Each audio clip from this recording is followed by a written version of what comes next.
everyone! Welcome back to our channel.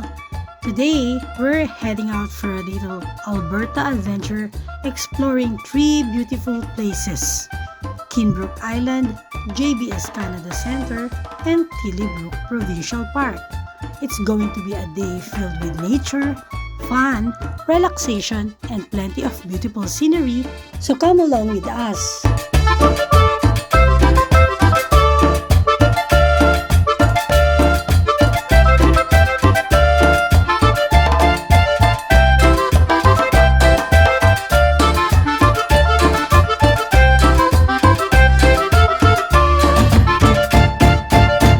And our first stop is Kinbrook Island Provincial Park. As soon as we arrived, we were greeted by beautiful open skies, fresh air, and the peaceful surroundings of Lake Newell. This is the kind of place where you can instantly slow down and enjoy the moment. We took some time to walk around, enjoy the beach, admire the scenery, and simply soak in the atmosphere. There's something special about being beside the water, the gentle breeze, the sound of the waves, and those wide Alberta skies make it the perfect place to unwind. And of course, no visit would be complete without capturing a few memories on camera. Whether you're here for a picnic, a walk, some beach time, or just a quiet escape from the busy routine, Kinbrook Island has a wonderfully relaxed vibe. It's raining, guys. No, talsik lang ng laway yun.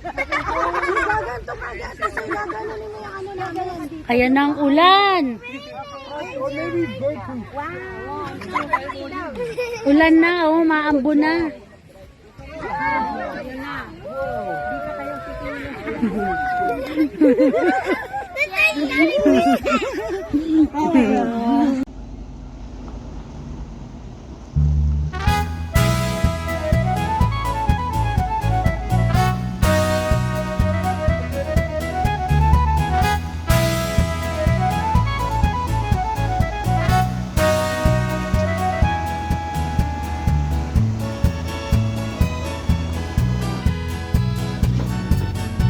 Yan, check-in na kami dito sa Heritage Inn.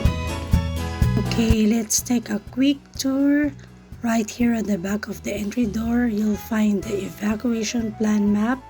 It shows our exact room location on this floor, along with the nearest emergency exits and fire escape stairwells.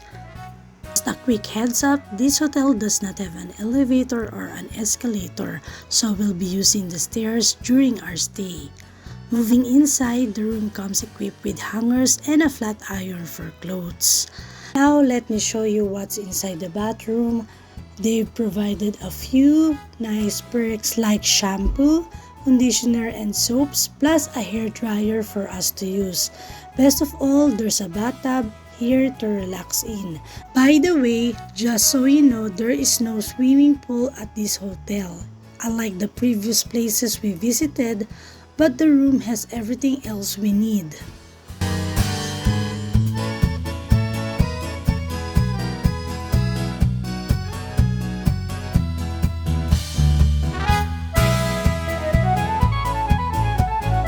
There's also indoor tropical atrium in this hotel. This is an indoor garden area rather than an outdoor park. But unfortunately, right now we were not able to visit the area because there's an ongoing event.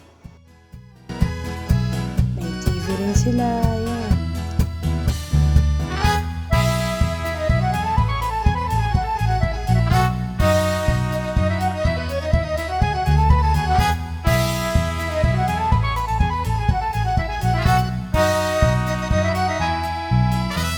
Mini fridge, telephone, and that's it. After spending some wonderful time at Kinbrook Island, we wrap up our visit and headed to our hotel to check in and take a little break. Once we were settled, we continued our adventure and made our way to the JBS Canada Center. Since it was a holiday, we found out that the center had limited availability, so our visit was quite short. We still took the opportunity to stop by, have a quick look around, and enjoy the atmosphere before moving on. Even though it was a brief visit, it was still a nice little stop along our trip. After our quick stop here, it was time to head to our next destination, Tillybrook Provincial Park.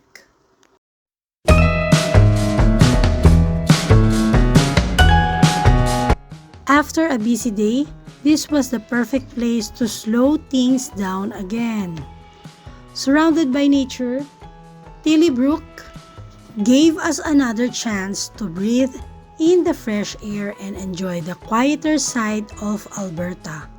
We walked around, took in the scenery, and enjoyed those little moments that make a simple day trip feel special. Sometimes, you don't need a complicated itinerary. A beautiful place, good company, and a little time away from the everyday routine are more than enough.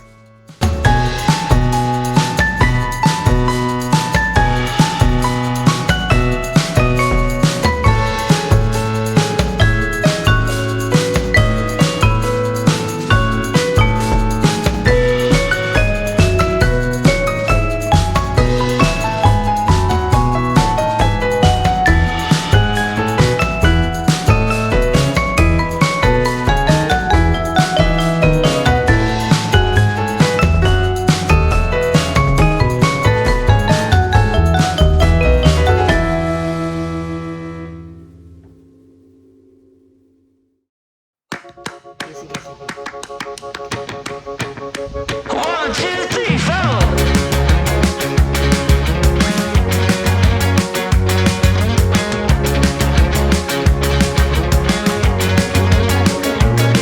Well, I tipped my tooth on a tangerine,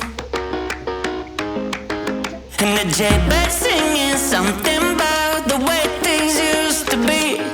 Now I'm dancing on a wire like a cheap paper tiger, strumming on a heartstring stereo to a song that no one knows, and it goes like this.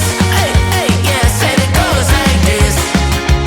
C'est la vie, oh, don't ask me, 'cause it goes. Just like that, our Alberta adventure comes to an end. From the peaceful shores of Kinbrook Island to the activities at JBS Canada Center, and finally, the natural beauty of Tillybrook Provincial Park. We had such a fun day exploring and making memories. My friends are upside down, but I get around okay. Now I'm dancing on a tightrope, oh, like some silly little psycho. Only one way out of this two-lane town, and around. If you enjoyed coming along with us, don't forget to like this video, subscribe to the channel, and let us know in the comments which of these places you'd like to visit. Until our next adventure, keep exploring, keep smiling, and keep making memories.